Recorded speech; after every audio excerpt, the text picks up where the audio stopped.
This week on Inside the Issues, I speak with Gregory Chin on China and international monetary power. Hello and welcome to this week's edition of Inside the Issues, a CIGI online podcast. I'm David Welch, the chair of global security at the Balsillie School of International Affairs, and every week I talk to a noted expert on some aspect of global governance here from the studios at the Center for International Governance Innovation in Waterloo, Ontario. This week I'm very pleased to welcome Gregory Chin, who has a long list of titles, and I don't want to miss any of them if I can avoid it, but Greg is the acting director of the development program here at the Center for International Governance Innovation. He's also the chair of the China Research Group, an associate professor of political science at York University, and a CIGI senior fellow. Welcome, Greg. I should note for our audience that we're talking about China. You have not only a scholar's perspective on China, but a practitioner's perspective on China, because you were first minister. First secretary. First secretary. That's right. At the Canadian Embassy in Beijing, responsible for, among other things, development assistance to China and North Korea. That's right. So you'll have both experience and book knowledge upon which to draw in our conversation today. Let's set it up by looking a bit at the background of the issue of China and international monetary power. For a very long time, China just wasn't very well plugged into the global economy, and now, of course, it's the world's second largest economy and obviously a crucial piece of that particular puzzle. So what is the monetary aspect of China's rise economically, and what are the particular issues of concern from a global governance perspective today? Well, I think we're at a very interesting point in China's evolution as far as its role in the world. We all know now that China is a trading power. Some people call it the factory of the world. It's a manufacturing power. Now China's at the point of where it's built up over $2 trillion in foreign currency reserves, heading towards $3 trillion. We know it holds a lot of US dollar denominated assets, which is key within a de facto dollar order as far as the international monetary system. China's now at the point of trying to figure out whether and how it can turn itself also into a financial monetary power. Right? It's built up a lot of capacity in the financial realm, but with that has also come a certain amount of vulnerability. It's not the safest thing for China to be sitting on a mountain of $3 trillion foreign currency reserve, largely denominated in US dollars, if the US dollar itself is not stable. And so China now is having to think through how should it secure its growing national economic capabilities moving into the future. So most of China's international trade takes place in US dollars. That's right. That's been the long history. Regionally. That's correct. And so now the question is how can China diversify and some of its trade into other currencies? Does it try to support regional currencies, like an Asia regional currency, something similar to a euro for Asia? Or does it try to internationalize its own currency, use its own currency for trade settlement? And we see this now definitely for sure happening with China, especially in Southeast Asia and other parts of neighboring countries in Asia around China, where the Chinese government, the central bank, has established relations between Chinese banks and Chinese exporters and importers and their foreign counterparts to begin settling their trade accounts using the Chinese currency, and at times the currency of the country that they're trading with. And how much of the time are they actually doing that now? Well, some people say it really depends. It's case by case, but in some cases it's almost up to about either 10%, 20% of the trade. Right? And part of that is it's actually grown quite rapidly. In some countries, especially in Southeast Asia, there's actually a lot of demand for traders to want to hold renminbi now, especially if everyone is assuming that if there's going to be revaluation of the renminbi, it's only going to go upwards in value rather than down. At the same time, when everyone is speculating that the US currency probably would go down relative to the Chinese currency. Right? So this is where you can see that traders themselves, commercial actors, actually have a lot of incentive to use it. But what they want to know is that the renminbi that they're holding can actually be used long-term to settle trade accounts. And then now Beijing is also trying to think through other incentives, such as creating offshore bond markets that are also denominated in renminbi, such that traders will want to store some of their value that they've built up their profits also in renminbi. Now, for those of us who don't know all of the intimate arcane details of Chinese financial arrangements, Right. Could you explain for us how it works? Essentially, there are two Chinese currencies, right? There's a yuan and a renminbi. One is essentially a domestic currency used internally. Neither floats. Neither floats against foreign currencies. That's right. See, basically, the yuan and the renminbi are the same currency but two different names. But what you're pointing out, which I think is very important, is how in this experimentation of gradually internationalizing the renminbi, the Chinese central bank is actually trying to create two spheres of operation, two spheres within which the renminbi flows. A domestic flow of renminbi, and then a kind of international market and flows of renminbi.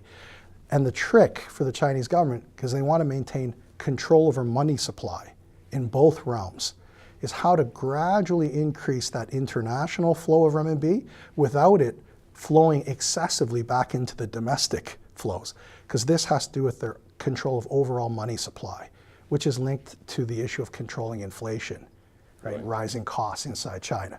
Because ultimately it all goes back to national economic stability and security. And keeping people domestically happy. Exactly. Now, the fact that it doesn't float, that's problematic for foreign countries because the government pegs the exchange rate. Many people would argue it's pegged it artificially low. Right. To provide an advantage for Chinese exporters. Is there any disagreement on that? I'm just curious to know whether there's any longer any debate about that. Chinese government recently made some adjustments, but not as much as most people had requested.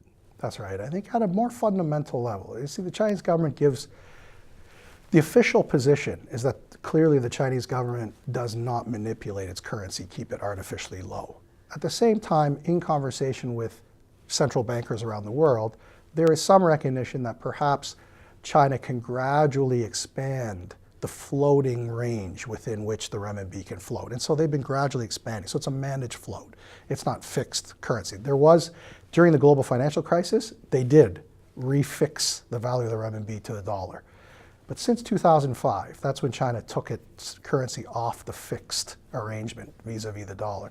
It's been within a managed float. Then the question is, how far does it float? And this is where the actual valuation of exchange rate, it's not a pure science.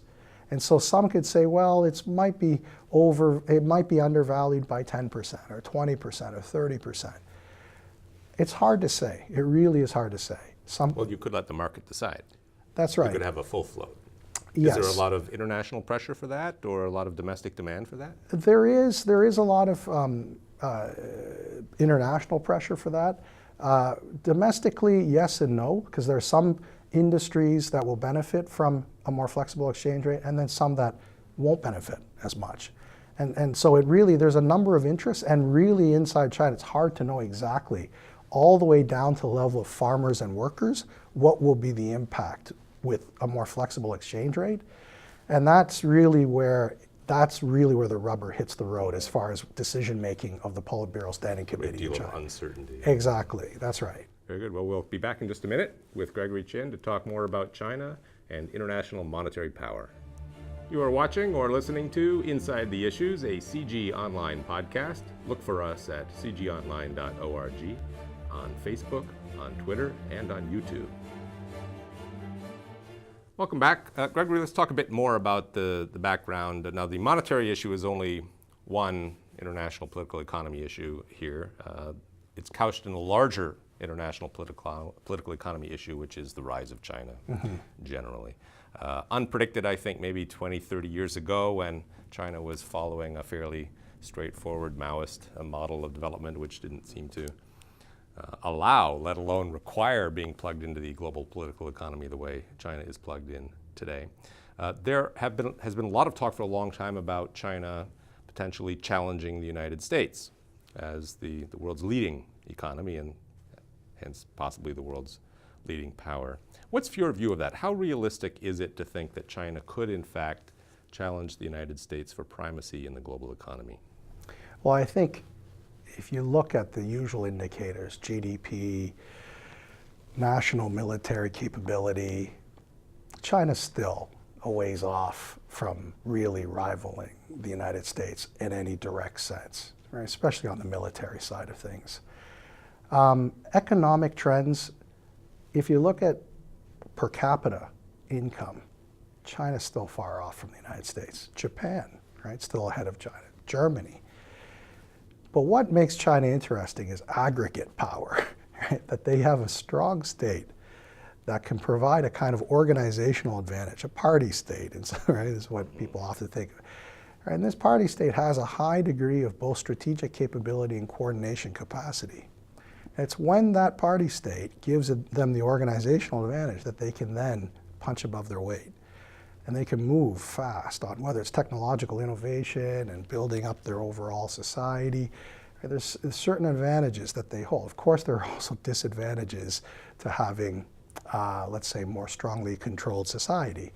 But I think that what makes the whole scenario unknown or uncertain at this point in time is actually the relative capability of the United States. If the United States doesn't come out of its current recession, or if the United States cannot reduce the level of its deficit, then the long-term trajectory of the United States, as far as whether it's still on an upward trajectory, then it's in question. And so I think the real question here is the relative capability.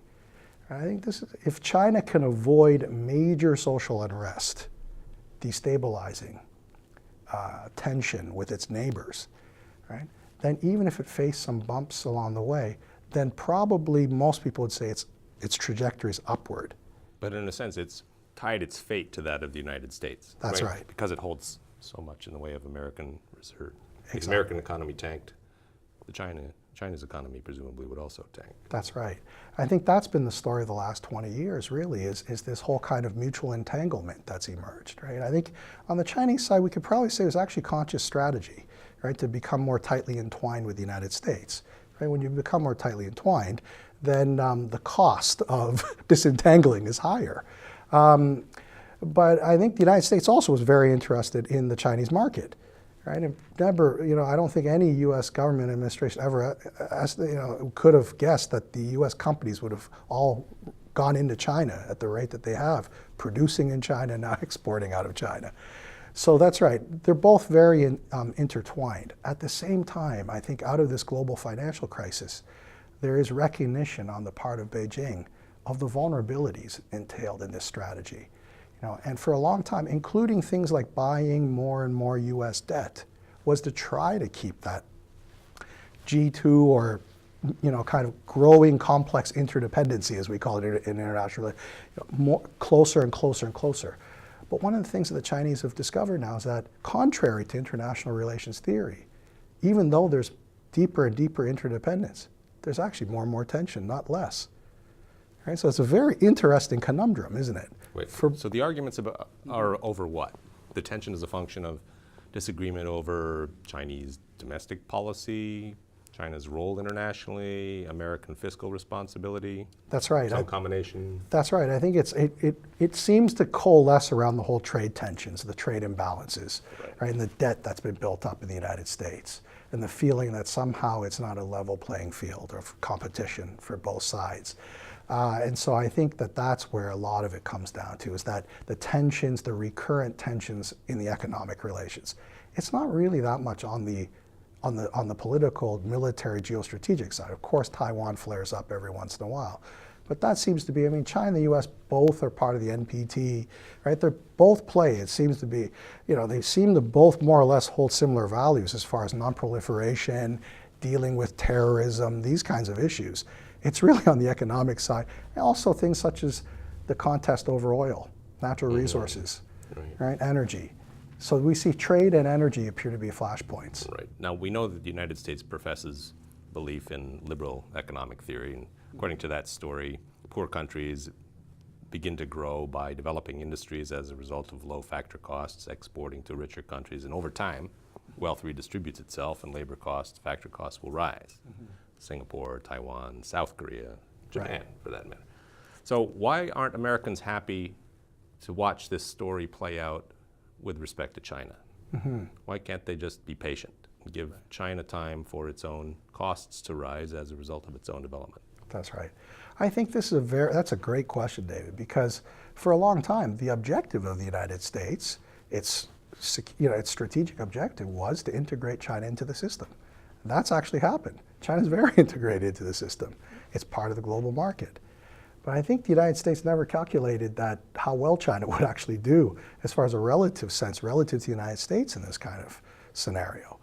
And I think now what's happened is one could suggest through perhaps some mismanagement, macroeconomic mismanagement on the side of the United States, including getting into some very costly wars for a long period of time where there isn't necessarily a lot of direct economic payoff. I think this is where the United States has, in some ways, allowed the advantage to come out on the Chinese side. And so now I think the United States is actually in a situation where they brought themselves to the point where China actually has such degree of relative capability. The United States actually now is having to think through power sharing. Right? Now they're talking to China about burden sharing. Right? That's the whole discussion, is burden sharing. We got to get China to be a principal stakeholder in the system, responsible power, all these guys, do burden sharing. Chinese are saying, okay, burden sharing, but what about power sharing? Right. And I don't know, you know American history better than I do, especially political history.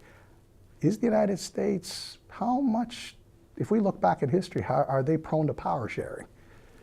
It's not a well-formed habit, I'll put it that way. Exactly right. Yeah. We'll be back in a moment with Gregory Chin to talk more about China and its international economic rise. You're watching or listening to Inside the Issues, a CIGI online podcast. Look for us at cgonline.org, on Facebook, on Twitter, and on YouTube. Welcome back. Let's step back and look at the global governance dimensions of China's rise. Obviously, when there's such an important imbalance economically in the world and potential rivalry between two very powerful countries, it's going to pose problems for small countries everywhere. So there is clearly a global governance issue. How would you characterize the global governance challenges for managing China's economic rise? Yeah, I think the major challenge is examining whether and encouraging China to step up as a global actor. Right? China's been very successful in securing its own national development over the last 30 years. It's brought itself to a point now where its weight is such in the global economy that many other countries and states around the world are looking to China to do more, to take on a greater role in helping to manage the system. Right? And I think the real challenge now is whether China can be encouraged to play a greater role beyond securing its own interest, actually thinking about the greater good. And along with that, though, as China, I believe, assumes that role more and more, and I think it's facing a lot of pressure, especially externally, to contribute further. And I think it actually is stepping up. It's gradual. But as it does that, the Chinese will naturally want to also have a greater hand in shaping the norms, the rules, the principles, the standards that govern the world. And I think in that sense, the real challenge of the future is, can we work towards new consensus? If new consensus needs to be brokered, even if we're working towards reforming the existing system rather than holus bolus changing everything, can we build the new consensus, political consensus, economic consensus, diplomatic, where very different civilizations can come together and work towards common ends? What kinds of rule changes would the Chinese government like to see? If they had their way and they could design global order, how different would it look from today? Yeah, some of my own research has tried to track China's changing behavior and a more proactive stance that it's starting to take in some of the major international institutions, whether it's the UN, the Bretton Woods institutions. And I think China probably would like to get the world community to focus more squarely around solving common problems or challenges, rather than, let's say, projecting what are promoted by some parts as universal norms, let's say. Right? So responsibility to protect, for example, is probably something that the Chinese are less interested in. But they have actually moved quite far since 2005, when this was brought in officially in the UN system. But I think China would probably like to work towards a scenario where the international community, a more multipolar system where power is shared by different actors around the world, a more multi-leveled system where you have both global, regional, and bilateral relations, and where the focus tends to be more around solving common problems. So whether that might be terrorism, for example, or energy supply, or food supply. People are now concerned about rising food prices around the world. I think for the Chinese, they would like to promote the idea of a equitable, just, and fair global system. So what would that actually mean? That's where the real, as they say, devil are in the details. Right. But the stereotype is that China is among the most conservative states in the world, at least in terms of respect for state sovereignty and state prerogatives. That's right. Are concerned. Yeah. So I suppose one way of saying it would be to say that China is very status quo oriented, and what they would like to do is avoid dramatic evolutions in the rules of the game internationally. They'd like to put the brakes on liberalization, sort of a spread of universal norms, responsibility to protect. Is that your understanding, that they're happy with the current global order more or less? They just would like it to change less quickly than a lot of other countries would. That's right. I think on the one hand, how China thinks about being a responsible international actor is very traditional Westphalian, as you say, right? State sovereignty, you don't intervene in others' affairs, you don't start a war with another country, right? You mind your own business, you play by the rules. So China definitely on one level, that's where it bumps up against, for example, R2P. At the same time though, China is also in some ways post-Westphalian. For example, it's championing the use of special drawing rights in the IMF, right? The movement towards a multilateral currency option that is supplemental to national currencies and the EU.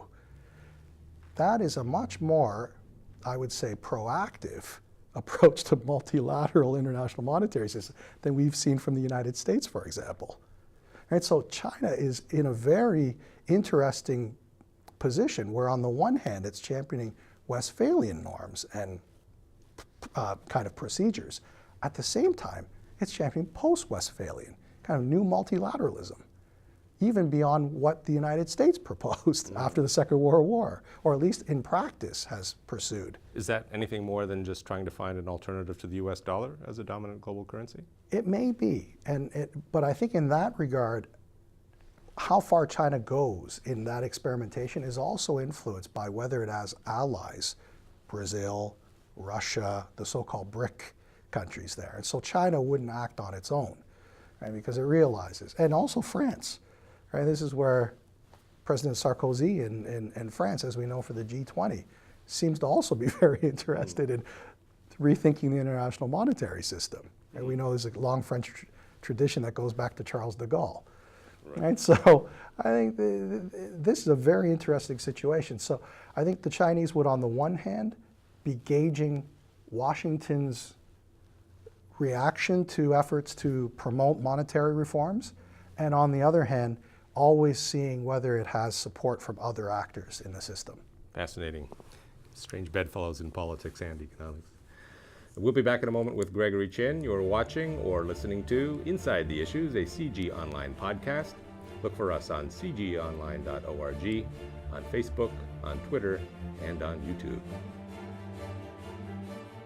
Welcome back. Greg, I wanted to talk a little bit about your work here at CIGI, the Center for International Governance Innovation. But just before we do that, I'm sure viewers would be interested in hearing you speak a little bit about one or two of the concrete practical issues that you've been indicating China is interested in focusing on, very pragmatic rather than macro ideological approach to international global governance.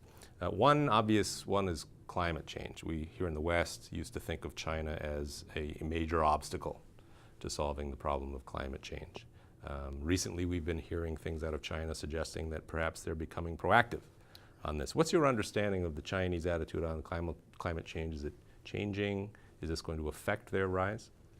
Yeah, I think there has definitely been an important policy shift in coming out of Beijing in the last 3 years on energy, on environment. Beijing, it's been something, the Chinese leadership, their consciousness about the importance of environmental protection, this has been growing over the last 15 years.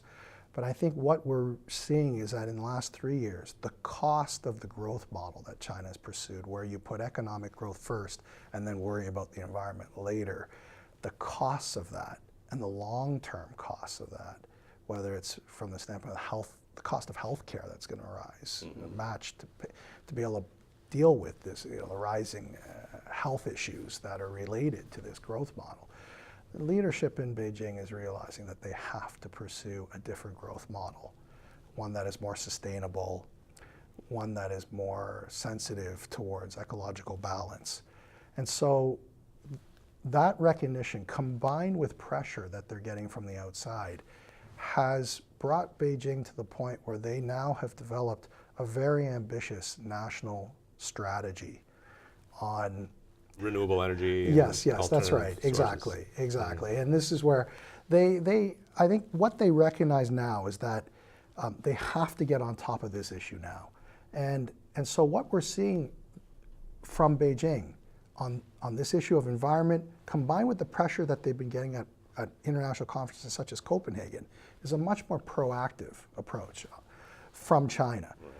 And I think, but where the challenge for Beijing is that on the one hand, they've taken these measures now. And I've heard that if you actually travel through Inner Mongolia in the north of China, you'll see fields of thousands and thousands of wind turbines, right? So China's making all kinds of important moves towards alternative energy.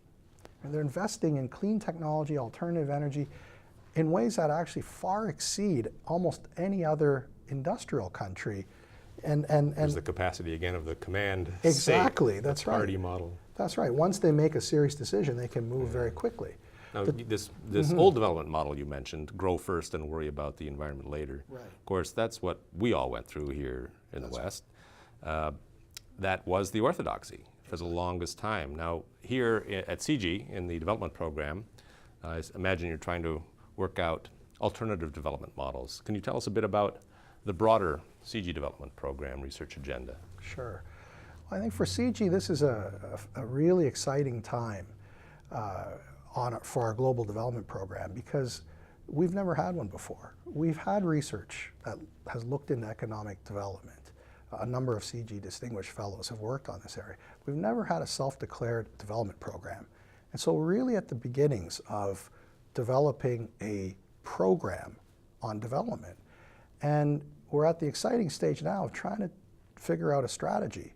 What should CIGI be doing as far as contributing to development, global development? Because there's a number of other actors out there already in the world. The World Bank, CETA, IDRC, North-South Institute, just in Canada I'm listing, and in the United States, Center for Global Development. And these are actors that are already very established. So the interesting question, what can CIGI contribute? And we feel that our niche and linked to our mandate, it probably makes the most sense for CIGI to focus on the architectural innovations that would be related to helping the emerging or rising donors work in a more coordinated fashion with the traditional or established donors. So in other words, there's a global shift in the world economy. The new centers of wealth creation are not necessarily the same as the ones we had under a G7 type world, right? China, India, Brazil, even Russia in some ways, right? South Africa. These are emerging economies. Wealth creation, these are important economies. One of the real challenges now in the world of global development are the addition of the number of actors in the global development system. Right? China and India and Brazil aren't actually new donors. They've been around, they've been doing this since the 1960s, in some cases 1950s. But they're really rising to prominence, especially before and since the global financial crisis. And so one of the really major challenges for global development is how can the traditional donors work in a more coordinated way, more effectively with these rising donors? And what are the institutional arrangements that are needed to facilitate and support this more coordinated an effective global approach to development. Right. And the G20 is thinking about this. The OECD DAC is aware that this needs to be done. However, one could say that they have a certain interest because they were obviously key players in an OECD DAC, global development system. And now the interesting question is these new so-called, some people call them non-DAC donors. They don't like to call themselves non-DAC donors, but maybe they like to call themselves Southern Development Partners. Right. Right? But how do we work together in a more effective way?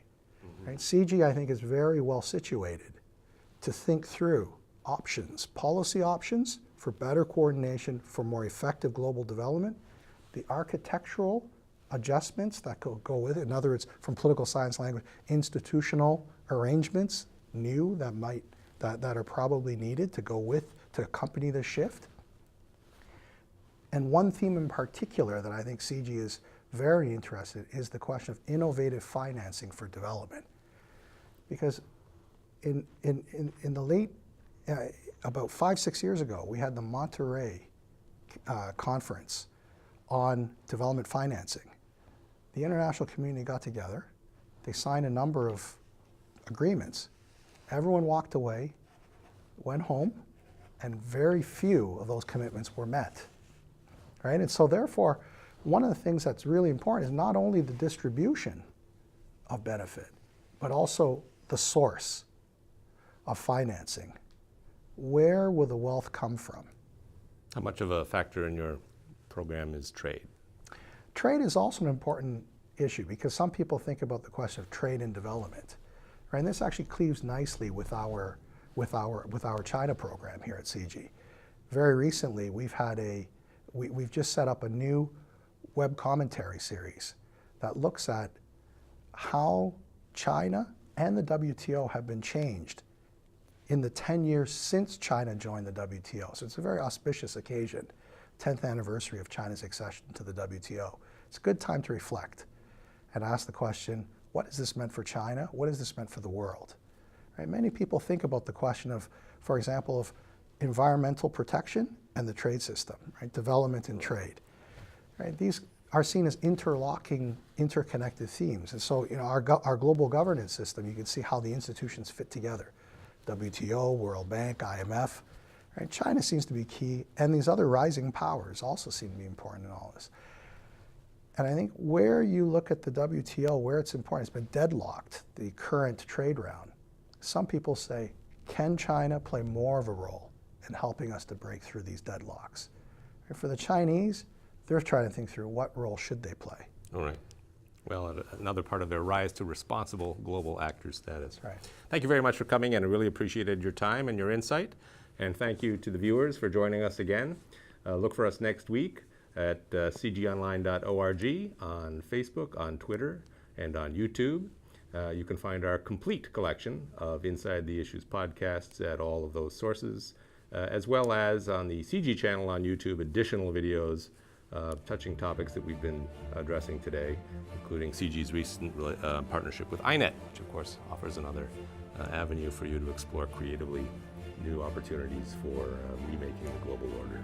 Thank you again. I'm David Welch. We'll see you again next week.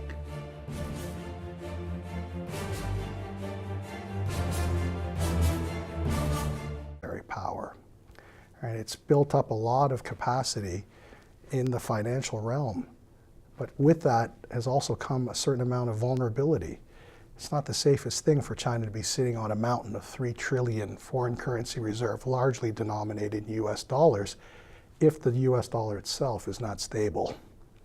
And so China now is having to think through how should it secure its growing national economic capabilities moving into the future. So most of China's international trade takes place in US dollars. That's right. That's been the long Even history. regionally. That's correct. And so now the question is how can China diversify and some of its trade into other currencies? Does it try to support regional currencies, like an Asia regional currency, something similar to a euro for Asia? Or does it try? Acting director of the development program here at the Center for International Governance Innovation. He's also the chair of the China Research Group. an associate professor of political science at York University, and a CIGI senior fellow. Welcome, Greg. I should note for our audience that we're talking about China. You have not only a scholar's perspective on China, but a practitioner's perspective on China, because you were first minister. First secretary. First secretary. That's right. At the Canadian Embassy in Beijing, responsible for, among other things, development assistance to China and North Korea. That's right. So you'll have both experience and book knowledge upon which to draw in our conversation today. Let's set it up by looking a bit at the background of the issue of China and international monetary power. For a very long time, China just wasn't very well plugged into the global economy, and now, of course, it's